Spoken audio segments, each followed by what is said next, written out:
back to Challenge Call of Max and Avery. I'm your host, Max. And I am Avery. How are you guys? All right, so we are bringing you the first official second episode of the week. We're going to start trying to roll 2 episodes a week for a little bit going on here, get a little more content in. Avery, how are you doing? Oh man, I'm good. Guess what? I am officially done with college classes. The semester is over.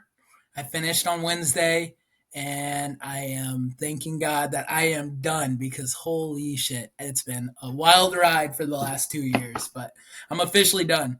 And now I Nice. just got student teaching left. And that's it. There you go. I'm officially done with all my travels recruiting right now, so I'm officially back in the office in my apartment.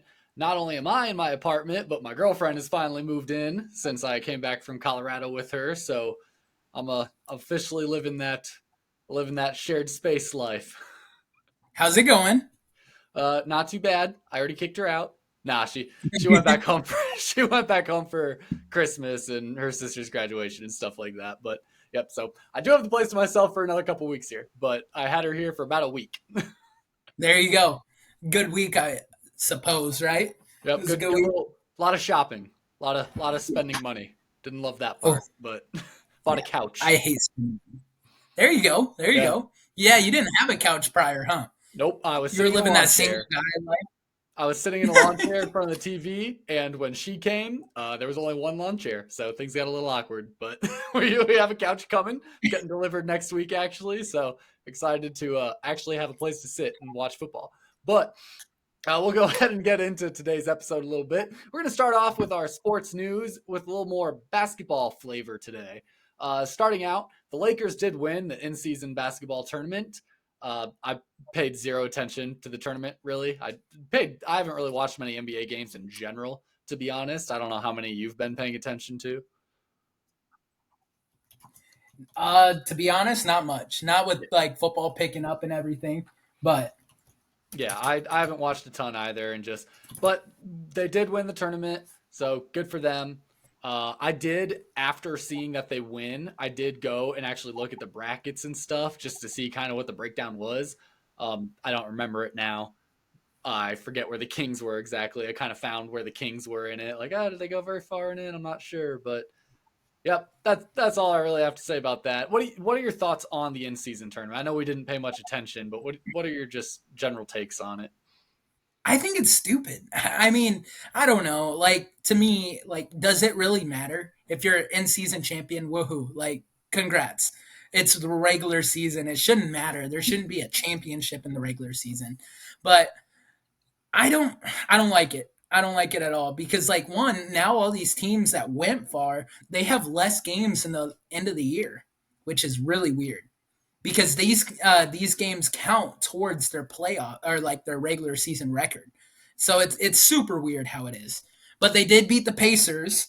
The Lakers did beat the Pacers, which the Pacers in any championship is just kind of strange because the Pacers are usually not like a championship caliber team. They're never really in it.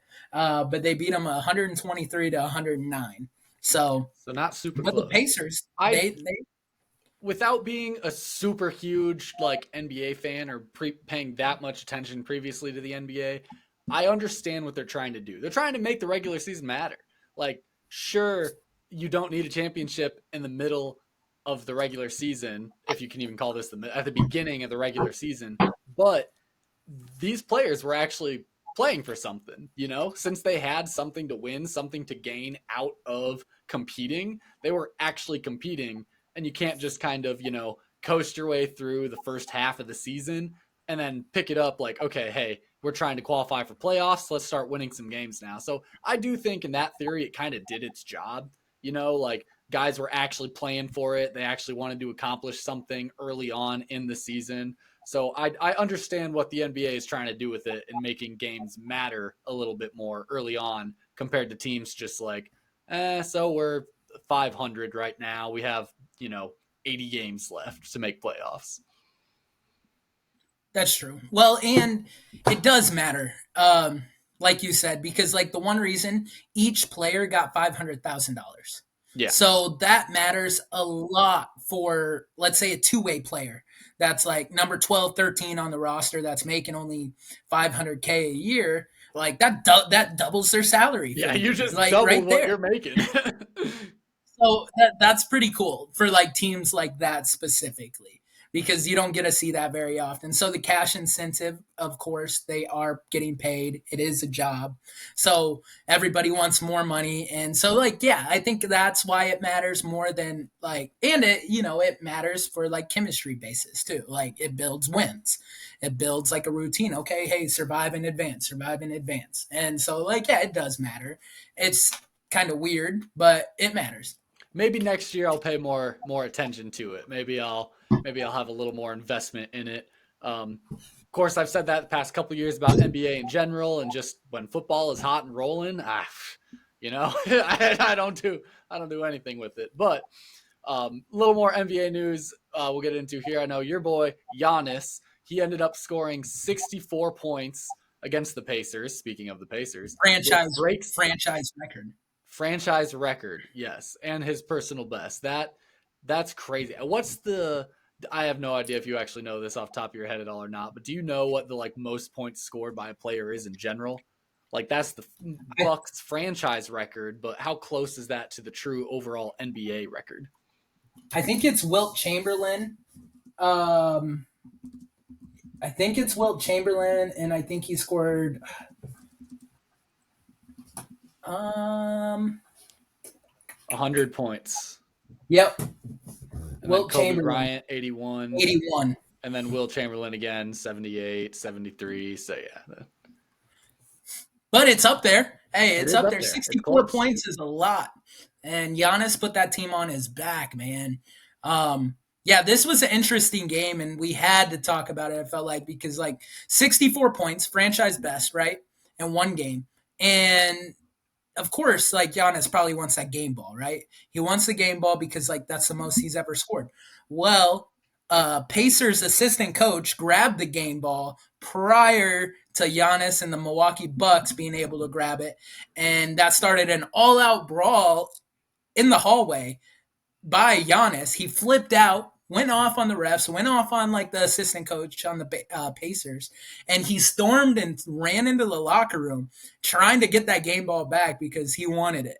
Which I don't think that's a bad move. Like No, I mean, he's just scored 64 points in an NBA game. it Of course, he means wants that ball. it means way more to him than it does, anybody on the Pacers. Like, I don't care who did what on the Pacers. Like, Giannis just broke a franchise record. You break a franchise record, like, you get to keep a ball. Our receiver this year, of course, football is different because it's our balls. When our offense goes out there, we use our Cornell balls, not like the other Mhm. teams. And so there are two distinct teams that you get to take. So our receiver broke touchdown record, and on the touchdown that he did it, we hid the game ball because we didn't know if the refs still need, you're supposed to have six, and we didn't know if the refs would allow us to, like keep that one aside. But I handed it to the manager. I'm like, hide this. And so he could keep the ball after the game. But yeah, if you break a record like that, for even for your team, for your franchise, whether it's the overall league or not, like you deserve that. Do you happen to know if that assistant coach was Connor McCaffrey from Iowa, as he is working with the Pacers, or last I heard he was, at least. I don't know. I don't know if that would be something that would actually be in the article, which coach grabbed it or anything, but just hearing Pacers, every time I think about the Pacers, I always think about that's who Connor McCaffrey is with right now, coaching. Assistant coach Mike Weiner. So Ah, no, good. not McCaffrey. But yeah, assistant coach Mike Weiner took the ball. Damn, that sucks. Like I feel bad for Giannis. Like I get why he was outraged, 100%. Like that sucks. But Easily. I thought that was kind of cool. Just him scoring 64 points in general. That's awesome. That is. When a franchise record is broken, it's always a neat time. Now, keeping with NBA, but going a little bit of the opposite route here, another guy you like, supposedly, Draymond Green, just racked up his third suspension this season, 18th of his career, for punching a player in the face. He is now suspended indefinitely, right? They finally made a decision that he's done. Yeah. Draymond probably will not be coming back to the NBA anytime soon. I could see him in like a year or two getting reinstated by the NBA, but at that point, Draymond's also old at this point. I think he's done in the NBA, man. Like, that's.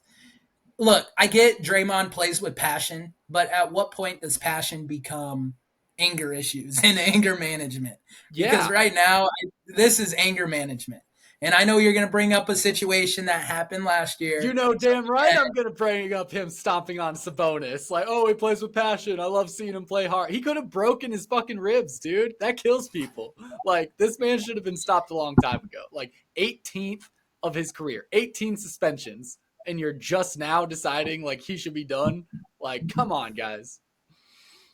yeah, at the end of the day, the Golden State Warriors, they're pretty much done. Their dynasty's over, right?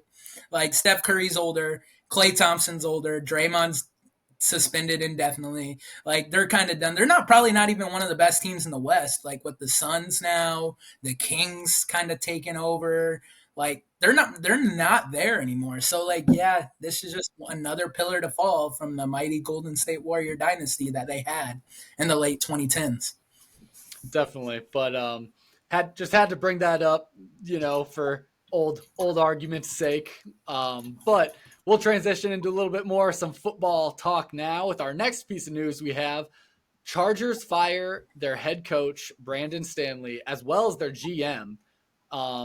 And I think they also fired one of the other coaches on their staff too. I can't remember. I thought I saw something, but yep, after a horrible loss to the Las Vegas Raiders, what was it, 63-21, I think. And the 21 was Yeah, also like they were lucky as hell to get 21. Like that game honestly should have been 63 to like 7. But they did fire the head coach, and they're actually promoting for their interim coach the outside linebacker coach, Jiff Smith.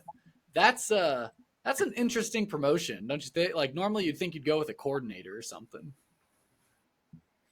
yeah, and they had a coordinator on their rostering, Kellen Moore. That's supposed to be like a really big name coordinator that they brought in from the Dallas Cowboys last year. And they bypassed him and they went with the outside linebacker. Usually you see special teams coordinators take it because they know that they're not going to get the job. And that's usually like the common trend. Like Chris Tabor is the interim head coach right now for the Carolina Panthers. He's special teams coordinator. He got promoted within. But yeah, they went with the outside linebacker. And you got to think maybe it's similar to what the Raiders did. I know they fired Josh McDaniels earlier in the year, and they hired their linebackers coach Antonio Pierce. And look at the Raiders now; they're firing on all cylinders. So Which that was my first thought when I saw who they promoted as interim. Is I was like, the game that causes them to fire their head coach, they're literally copying the exact route of the team that just beat them, hiring the outside linebackers coach as the interim. Like, do you? I don't know what. I don't know if that's a dumb decision. I don't know if that's a great decision. I don't know if it has anything to do with the fact that the Raiders did it. I would doubt it, but still, it's just the irony of that, of the team that just did this beat you, and now you're kind of doing the same thing. yeah, so I actually kind of want to talk about this Raiders game really quick. I know it wasn't in our script or anything, but one, Antonio Pierce might end up getting this head coaching position. One, the Raiders are playing with a lot of momentum right now with Antonio Pierce. They looked dead in the water after the Bears game. Like they looked really dead in the water. And they fired Josh McDaniels a week after.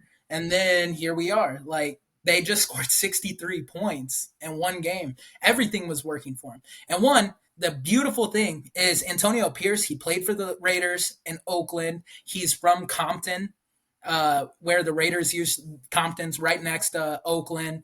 Like he's even came out and said it. I've supported the Raiders my whole life, and it comes back to that situation. Hey, he's a hometown guy. He's been a Raiders fan. He grew up a Raiders fan as a kid. He's played for the Raiders. Here he is, dude. Like this is your coach. Like I think if they stuck with Antonio Pierce, that would be the smartest move in the world for the Raiders.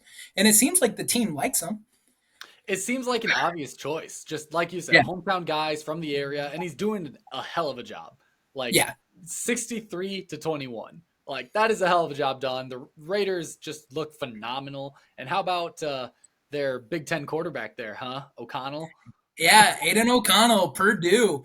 Speaking of quarterbacks, let's talk about the quarterback on the other side, Easton Stick. I want to talk about this because for the first time in a long time, and there was a lot of buzz in the Omaha area because Easton Stick is from Omaha, Nebraska, and their backup quarterback, Max Duggan, is from Council Bluffs, Iowa. Right next door, both from the local area here in Omaha. And Easton Stick, he ended up playing his college career at North Dakota State. Max Duggan, we know he played at TCU. But holy shit, Easton Stick did not look good. And I would love to see the opportunity of Max Duggan getting to finish out the year, to see what he has as a rookie. Why didn't he finish out the game? Forget finishing out the year. Why didn't he even get a shot in that game? Like they Well, were down 40 to 0, and it's like, dude, put try a spark in. something else out. Yeah, put a spark in. Well, I think a lot has to go in with this. One, I think it's like he just got signed off the practice squad, and like 4 weeks ago, he wasn't even on the practice squad. They cut him after like week 3, even off the practice squad. They brought him back on the practice squad about 3 weeks ago, so he's just now getting formulated with the offense again and everything. And they just signed him to the active roster. So, but I better believe, man. I think that Max Duggan might be starting for the Chargers by the end of the week or by the end of the year. Looking forward to it. I would love nothing more than to see Max Duggan playing in the NFL right now. Yeah. Next piece of news we are going to go to college world a little bit. Brian Ferentz obviously is leaving his OC position at Iowa forcefully. And rumor has it that the potential replacement for him could be from the Big Ten household, at least in the past, Scott Frost, former head coach in Nebraska. I don't know. What are your thoughts on that? I got some mixed feelings about this, right? So we saw what Scott Frost did with Nebraska. It was a whole lot of nothing. He had 4 years to do it, and he probably made them worse than they were actually prior. And so, one, he's not a head coach. We've seen that. He's not a head coach. But we've seen coordinators do a hell of a job as coordinators. And Scott Frost is no different. In 2013, 2014, he ran the Oregon offense that lost in the national championship with Marcus Mariota that won the Heisman. Then he went and got a job at UCF.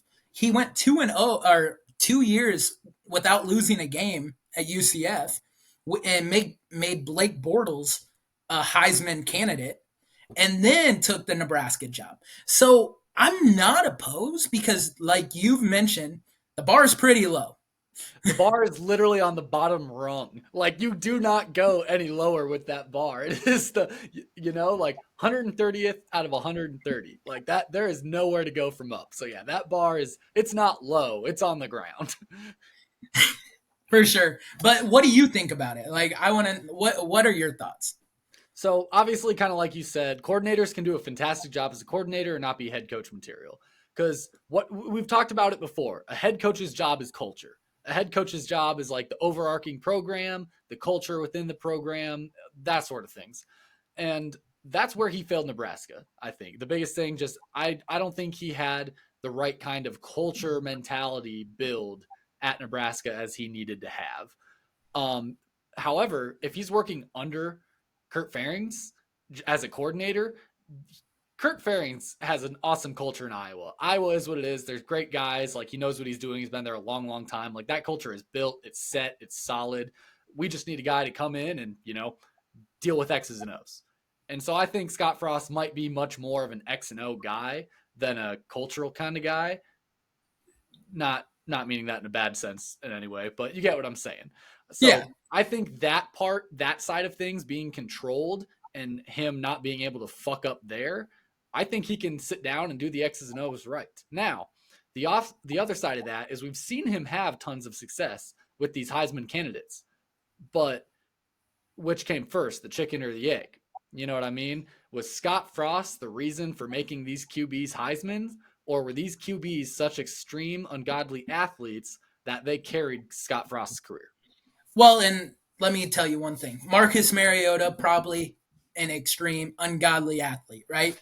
I mean, he committed to Oregon. He was a 5-star athlete. But Blake Bortles committing to UCF, non-power five. I mean, and he turned him into an NFL quarterback. Blake Bortles played what, a good 7, 8 years in the NFL, and he was the starter for the Jaguars for a long time. He made it to an AFC Championship. I think the potential was always there. And Blake Bortles, he's a bigger dude, strong arm. Don't we have a bigger dude with a strong arm that's a sophomore that played 6, 7 games this year for us? And Deacon Hill, isn't that the similar play style? That maybe he's wildly inaccurate, but maybe Scott Frost can realm his like strengths in with Deacon Hill and then move forward from there. And Cade McNamara on the other side, 4-star athlete coming out of Michigan, has all the talent in the world, but here he is. Maybe they just need a well coach that knows the X's and O's. We don't need a culture guy. Brian Ferentz has always been a culture guy. He learned that from his dad. And he gets heated, he gets unpoised. Scott Frost, even when the sky was falling in Nebraska, it felt like he still remained calm on the sideline and tried to execute his plan of action. So I don't mind the move. And another reason why I don't mind the move too is I think it would be awesome. Like if Scott Frost came to Iowa and he was just a damn good offense coordinator, because it would just add, because Scott Frost played at Nebraska. He was the like golden boy, like a prodigy son that returned to Nebraska that was supposed to save the Nebraska program. He fell on his face. Nebraska gave up on him. He went to Iowa? Question mark. He became a great offensive coordinator. Our offense starts firing on all the cylinders. We're a playoff contender. It would almost be the same as like the Bears watching Matt Nagy like suck with the Bears, go back to the Chiefs, and then do good with the Chiefs again. Like the Nebraska fan base, just knowing that he came in, did a horrible job for them, and then is going to go to their ultimate enemies and just absolutely ball out and be the reason for them losing to Iowa for the next however long. That would be beautiful. That would be something I would love to hold over every Nebraska fan's head for like the rest of my life. I think it's a win-win for us, right? Because like one, if Brian said, like you said, the bar's on the fucking ground. Like the bar's on the ground. So you come in and you just execute us into the 60th offense or the 70th offense, you did a good job. Like, I mean, you brought something extra into our offense. And for the other flip side is like, if you come in and you suck, we can fire you. Like, you're a coordinator. You're not our head coach. We could get rid of you after a year and be like, all right, moving on. And so it's a win-win for us regardless if we did bring in Scott Frost. For sure. I don't think we are hurting anything by bringing in Scott Frost. I don't think we're hurting anything by bringing in anybody, frankly. No. Yeah. But all right, moving on from our sports news then. I know we're already talking about college football, but we'll get truly into our college football segment. We're going to do things a little differently. We are not going to talk FBS football at all today. We are going to talk about all the other divisions having their championship and playoff tournaments, stuff going on like that.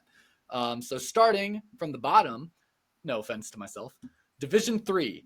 The Division 3 championship game is actually taking place right now. There's about 4 minutes left in the fourth quarter. But it is North Central in Illinois versus Cortland in is that a New York school? I'm not even 100% sure.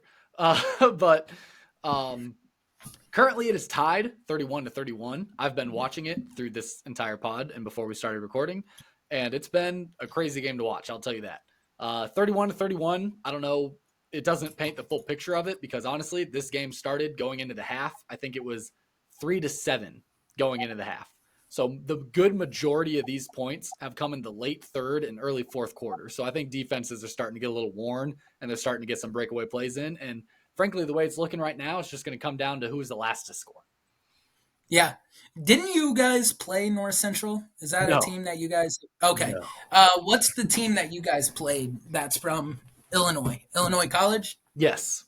Okay. Yes. Illinois College was the team that won our conference. That was a very good team. When did they get knocked out in this tournament? Oh, the first round.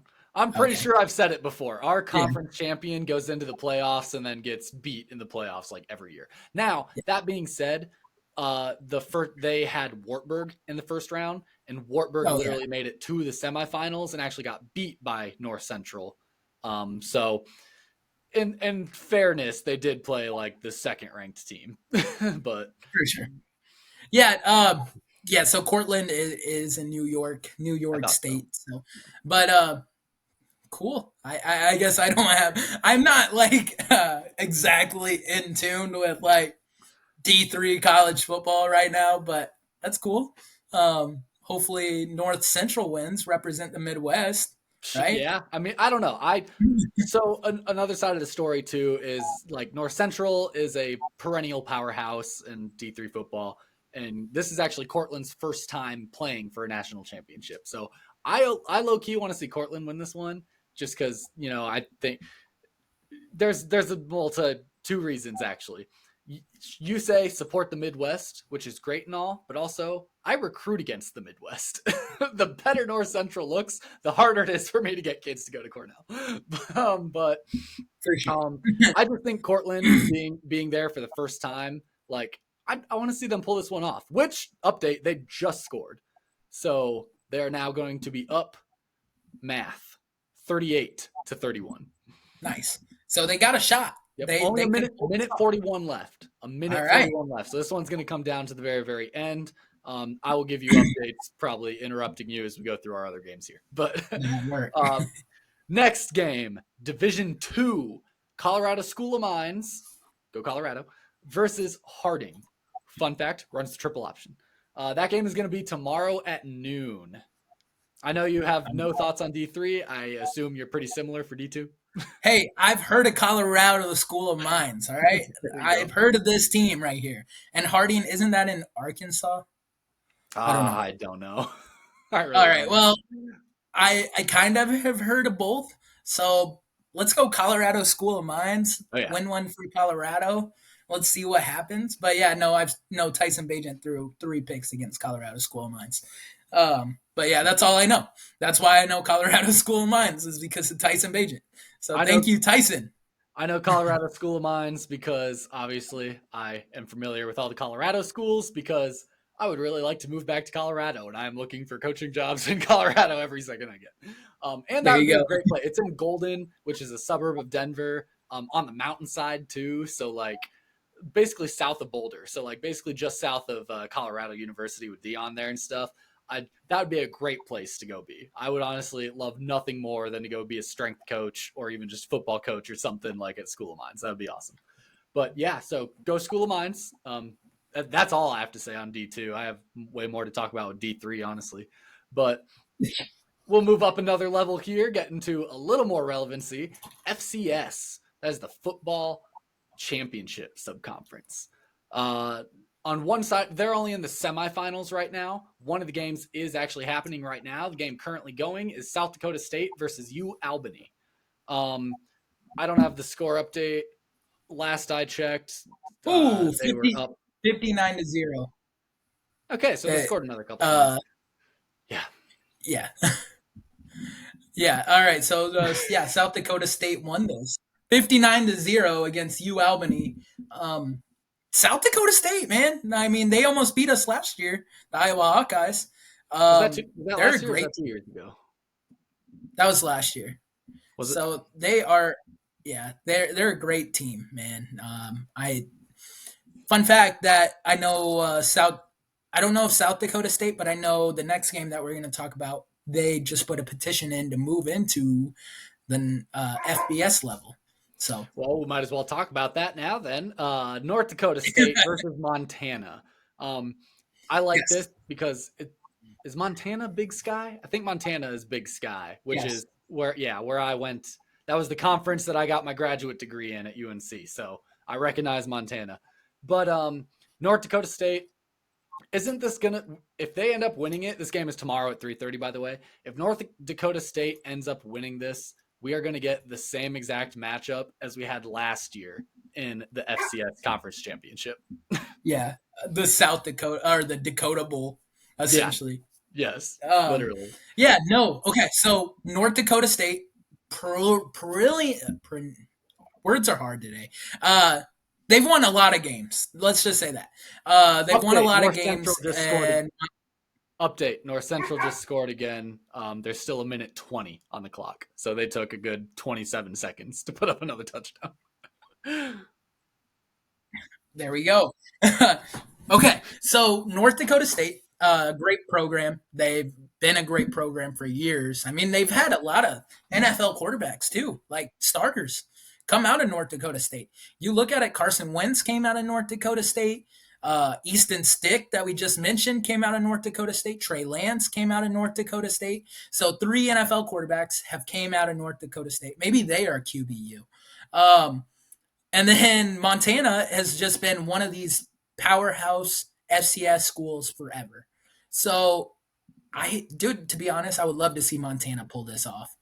I like North Dakota State, but the major reason why is because North Dakota State's head coach, Matt Entz, he was 60-10 at NDSU, but he just accepted the new linebacker position at USC. So, like, their head coach is leaving for a better opportunity in an FBS level. I would love to see Montana win it because it's like, okay, your head coach is already gone. Like, Montana's head coach is still there. I kind of want to see Montana win this. I would enjoy Montana winning for the sole sake of go Big Sky.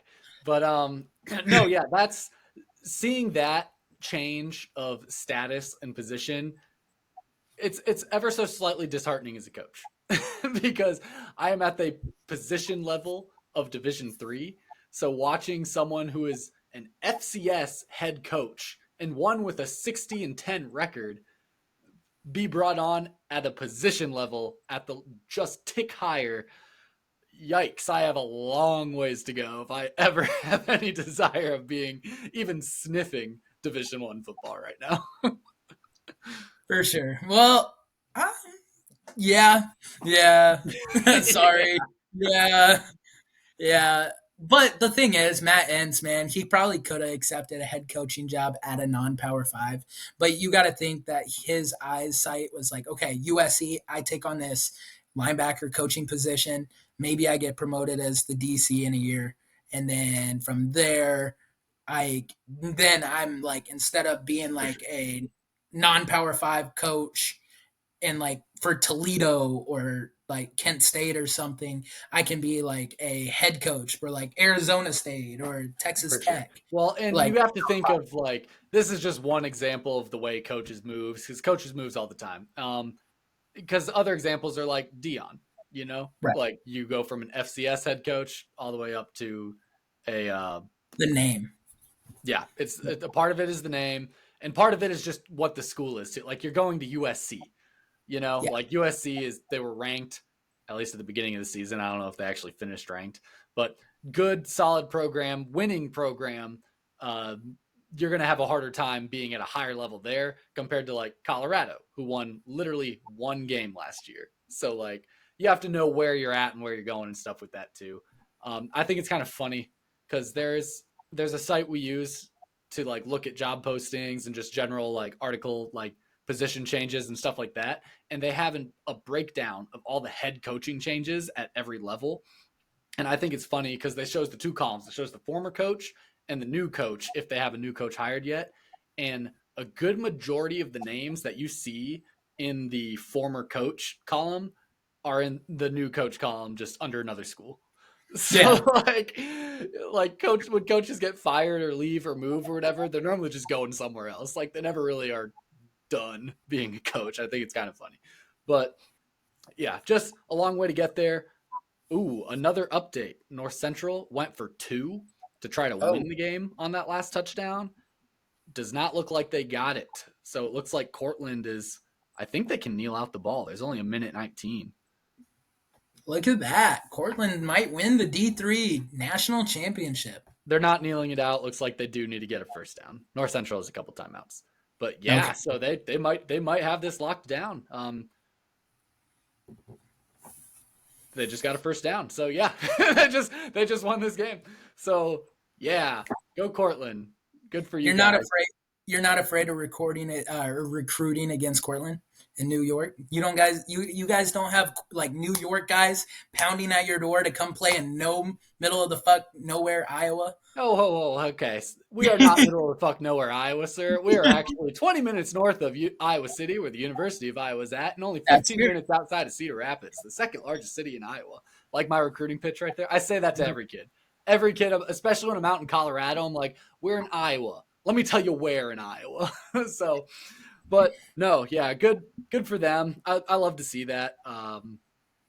So yeah, that's that update. But I think that's all our updates. You want to move on to the NFL?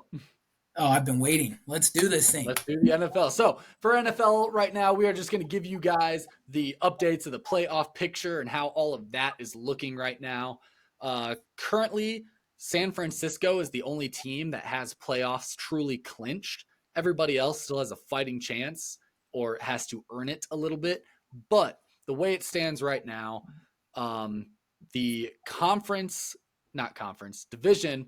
Why do they switch it in the NFL? Like conferences are big and divisions are little, and that's the Yeah. opposite of what college does. But sorry, conversation for another day. The division leaders right now, so the teams that will win the division and get an automatic bid into the playoffs, we have the Dallas Cowboys for the NFC East, the 49ers in the West, Tampa Bay in the South, and then Detroit in the North. The one team that sticks out there like a sore thumb, Tampa Bay.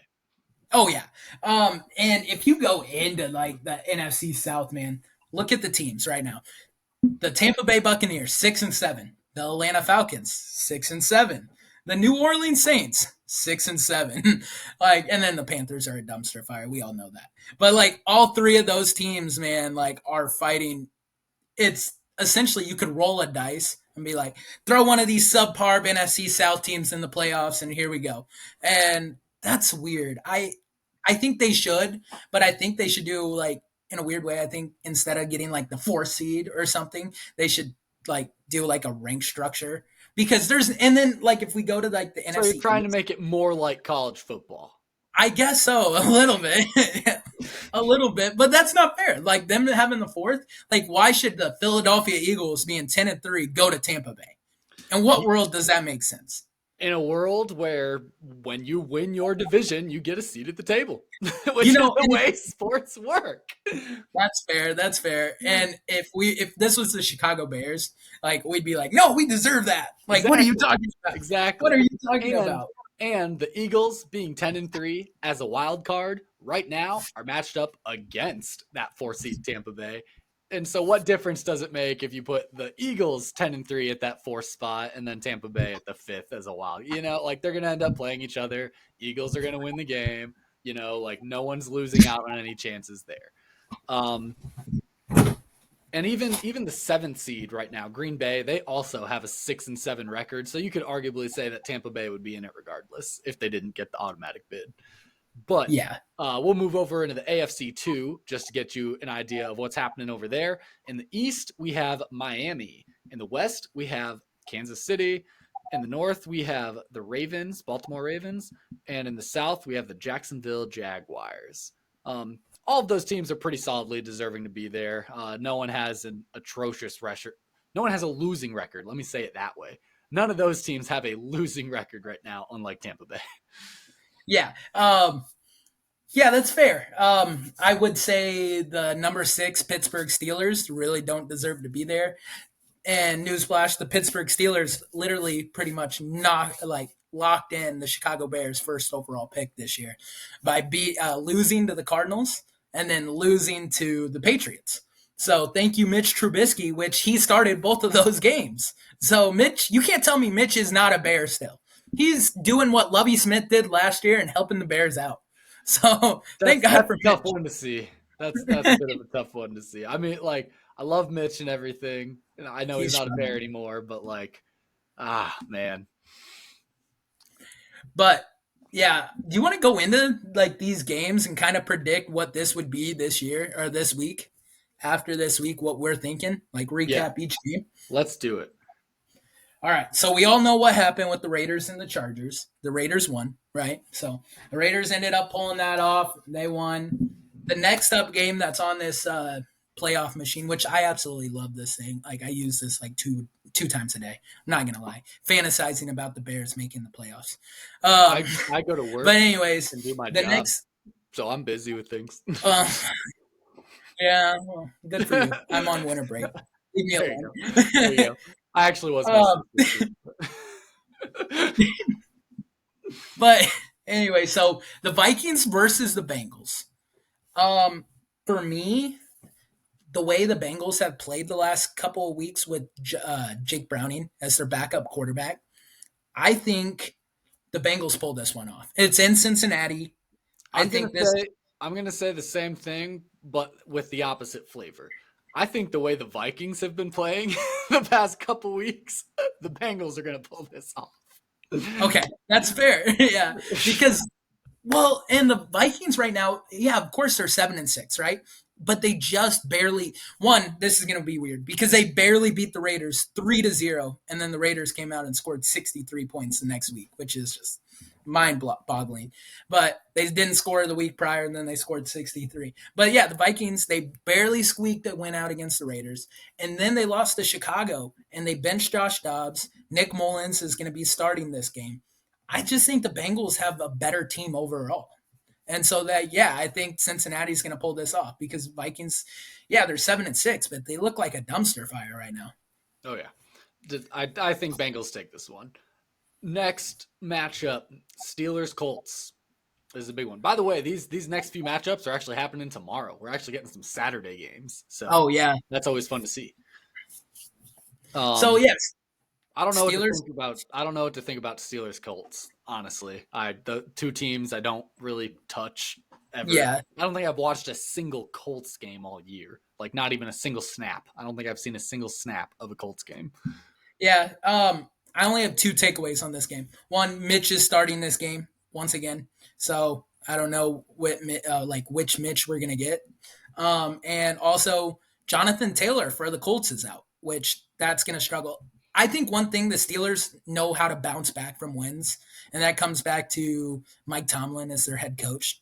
Like Mike Tomlin's one of those coaches is like you'll lose two games in a row, but he'll come back with a vengeance. So I think Pittsburgh pulls this one off. I'll give it to Pittsburgh. Fuck it. I'm excited about this next matchup. Broncos Lions. Oh Done. boy. We have got the 7-6 Broncos playing with the heat of the world right now against the 9-4 Lions, who honestly have not looked spectacular the past few weeks. Yeah. I don't know. What? I kind of like I'm rooting for the Broncos a little bit in this, I think, just as a adopted Colorado personality. um, but I don't know. See, the other reason to cheer for the Lions though is so many Iowa connections right now. You know, For sure. you Yeah, got Laporta, you got Jack Campbell. Like I basically see that as the Iowa team in the NFL right now. that's fair. So one thing I like to say is the Broncos are one game out from taking that division away from Kansas City. How crazy is that? They're one game away from like having the AFC West in like sights, which they Assuming started. Kansas City loses. Right. Well, right. But they're close, man. They're only one game out. So, but at the same time, I do think Detroit, they've looked like crap the last couple of weeks, and I think this is a get right game for Detroit. I think like Detroit's got to come out and they got to perform. And one, they have a two-headed monster in Jameer Gibbs and David Montgomery, and the Broncos rush defense ranks 24th this year. So like I'm just saying if they really want to get right, Detroit's going to run the crap out of that ball. And I think Detroit wins this one as much as you don't want it. But I do think Detroit a pulls this good one off. a good team is never going to stay down for too long. There's definitely going to be a game they need to turn things back around. And I mean, we just saw the Bears beat them as one of their last not great games. But like you said, the Bears defense, especially their rough rush defense, is starting to be Phenomenal. hit the top of it's one or two in the Yeah, NFL right now. I I forget. think it's So two. too. So Yeah, yeah, comparing that to the Broncos' 24th best rush defense, um, yeah, I feel like the Lions are gonna start turning things back around. They can't lose too much, you know. Vikings are kind of sniffing at their heels there. Green Bay potentially is kind of right around. Like they don't want to lose positioning too much in the Chicago, north. Chicago has a chance. Like if Detroit lost out, Chicago won out, For and sure. assuming Vikings and Green Bay like faltered, there I is have a a potential. feeling I have a feeling Detroit is not going to lose out though. They Yeah, play the Vikings next, Cowboys they'll probably lose to, and then where are they at? Vikings again. Oh, they played the Vikings twice in the last 3 weeks. That's weird. But um I'll go with the Lions because I do think that, like you said, probably going to have a get right game. Probably going to do a little better against a weaker rushing defense than the Bears have. Uh, I think they'll be able to take care of business. yeah, Next one, Dolphins Jets, no brainer, right? yeah. I think Dolphins, especially after they lost to Tennessee, this is like one of those games. Like, hey, you got to win this game. Like you Exactly. So have the to Jets are win. going to win, right? We're in Oh agreement with the no, no, Jets. Dolphins. We're locking this in. We're locking in. I Dolphins, Dolphins beat the Jets, obviously. yeah. Oh man, Texans, Titans. Ooh, Okay, so I have allowed on this game. CJ Stroud is potentially out for this game. He has not practiced all week. He's been ooh. in concussion protocol. So we're about to see Davis Mills for the first time this year. Which Davis Mills, 2 years, he didn't play bad for the Texans. I mean, they lost a lot of games, but he didn't necessarily play bad at the quarterback position. But I do think Titans, after winning against Miami, they're kind of on a hot streak. They got their confidence back. Will Levis kind of looks like he's coming into his own. I think Titans pull off the upset. Let's see. They're both giving up about the same amount of points, 21 and a half to 21.7. Houston's scoring slightly above Titans, but like you said, if Stroud is out, that's going to affect that drastically. I honestly, yeah, I don't know if the Texans are nearly the same team without Stroud. I mean, look at them last year. They Yeah, won one two game, games. two Two games. games. So like you're going back to that team. Titans haven't looked great, but honestly, if Stroud's not quarterbacking the other side, and they're almost worse off, because it's not Mm-hmm. like they've been playing with Mills all season, getting that kind of connection and familiarity with each other. Like this is going to be a whole game-changing week to them. So yeah, I Right. think I think Titans have a pretty good chance at that. I'm excited for this game. This next game, the Buccaneers, Packers. All right. Okay. The Packers just lost to the Giants, right? They just lost in heartbreaking fashion to the New York Giants. Tampa Bay, they just beat, I think it was Carolina, like on the last second touchdown. So I'm not high on the Buccaneers being a good team. And I think this, as we mentioned, as the Lions, is a get right game for Green Bay. I think Green Bay pulls this one off. And it's in Lambeau Field. Yeah. Not to mention that, yeah, like you said, it's at Lambeau Field. Green Bay is 4-2 at home, and the Bucks are only 3-4 on the road. So I think this just tilts Green Bay a little bit. Yeah. Um, as Saints we mentioned, Giants. Tommy DeVito, he's been balling out for the New York Giants. The Italian man, right there, Italian stallion. Um, I don't know, man. Tommy Cutlets. I think this is where the Cinderella story ends. The Saints have a good defense. Um, they're also fighting for the NFC South, and especially if they saw that Green Bay just beat Tampa Bay, they're going to be playing for a little bit more in this game. I think the Saints pulled this one off. I'll give you the Saints. I have this is one of those games I really have no thoughts on per se. Like I means not a whole lot to me. Um, New York is ranking 31st in offense and 26th in defense. Saints are ranking 13th in both. Yeah, Yeah, that seems like a no-brainer kind of question decision to me. Falcons, Panthers. You got to give this to the Falcons, right? Like just right off the bat, just here you go. this is my what the fuck Avery moment right here. I think the Panthers pull this one off. I Think think so? Carolina upsets. Yeah, because their only other win this year was against the Falcons earlier in the year. Oh, so you think So the Falcons are going to drop two to them though? I don't know, man. Like I just I got this weird feeling this is going to be the Bryce Young coming out game. I think we're going to see Bryce Young at his full potential, all 5'8" of them. All 5 8 of them. No, I mean honestly, I'm just blowing smoke. We can give it to the Falcons if you want to give it to the Falcons. I like they have beaten them once, so that's where I'm like, honestly, like, because it's one of those principles too, where I think it's actually very difficult for a team to lose out.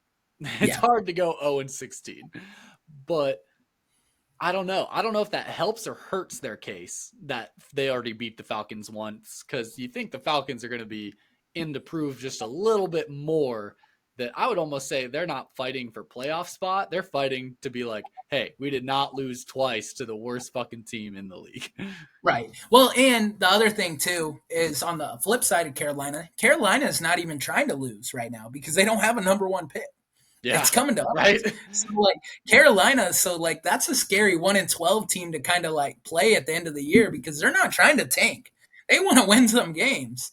So That's true. I There don't is know, no man. tanking in Carolina right now. That is funny. I'm gonna give it to Yeah, the Falcons just to go with kind of expected / betting odd favorites, just things like that. yeah. Um, if the picture flips or any of these matchups go askew, I mean, hey, we'll paint a new picture next episode or next week, I should say, technically. Bears Browns, the big matchup to win all matchups. The Browns are number one in defense. Goddamn. Okay. Did Mm-hmm. not know that. Uh-huh. I don't like this. Looking at the stat breakdown, it almost looks like you have to say the Browns. But I like the way the Bears have been moving lately, I agree. Hold on a sec. The Browns are 6-1 at home, and the Bears are 2-5 on the road, though. And this is being played in Cleveland. Here we go. Here we go. The Bears are going to win this game. Our defense has been rolling. We've won 2 games. Justin Fields, this is revenge game. As we mentioned, like this was his very first start. Cleveland was his very first start.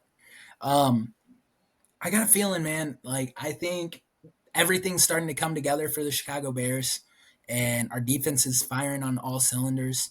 The Browns run a lot of man coverage. DJ Moore is excellent against man coverage. I think this True. might be a DJ Moore game, DJ Moore Justin Fields game.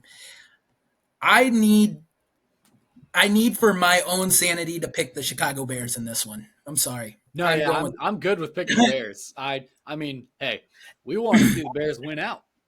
We do. So we're rolling with Chicago. And yeah, I love what Joe Flacco's doing at 39 years old, being the Cleveland Browns quarterback, especially after he's been like the Falcons or he was the Ravens longtime quarterback and then rivalry, like that being a rivalry and everything.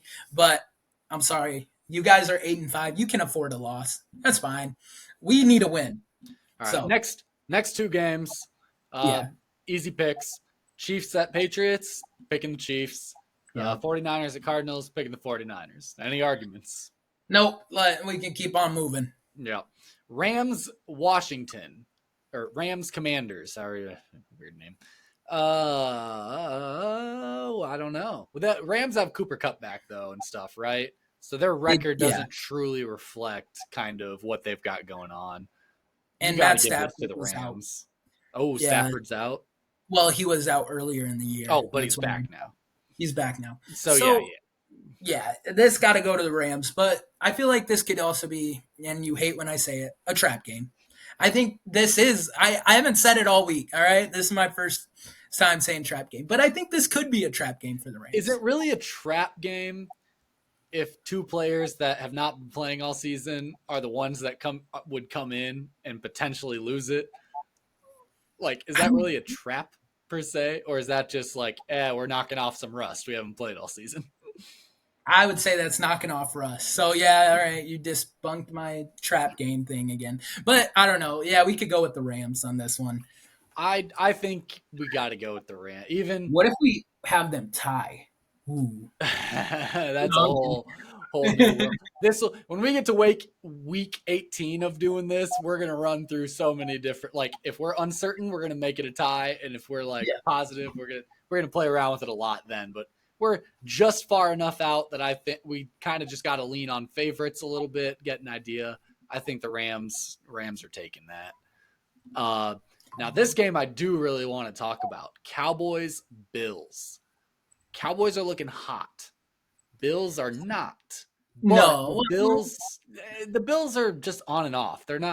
They aren't consistent. I know they just beat the Chiefs, Well, but like the Chiefs also have low key not looked great.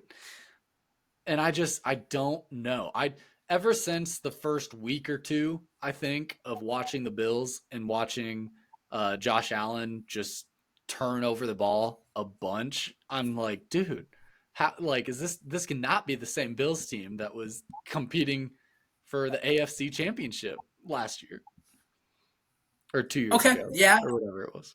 And I kind of agree, but I kind of disagree. One, the Bills are in fight now mode. Like, look, they're not even, if you look at the AFC, they're not even in the playoffs. Like, every game's a must win for the Buffalo Bills right now. So, like, that's why I'm saying, and Josh Allen knows how to win in the regular season. He's done it since he's been in Buffalo. And isn't this kind of what He the did Bills do, though? he didn't do it 6 times. And Patrick Mahomes hasn't done it 5 times. Yeah. Like, I mean, Who said anything about Patrick Mahomes? I just said no, the Chiefs aren't looking hot either. I know. But I'm just saying, like, for some reason, I think the Bills beat the Cowboys. I know the Cowboys, and the reason I think that is because the Cowboys are coming off an amazing win against the Eagles, their most bitter rival. They've had such a hard stretch the last couple of weeks. I think this is like that overlooked game. Kind of what like Philadelphia did with the 49ers 2 weeks ago. Like they they just came off beating these other teams that they kind of overlooked the 49ers. I think that Dallas might overlook Buffalo. I There's a little bit of fear that and we'll it's in overlook Buffalo. Buffalo. It's in Buffalo. Sure, it's in Buffalo, but Cold weather, a dome team. Cowboys are averaging 32 points a game and giving up 17.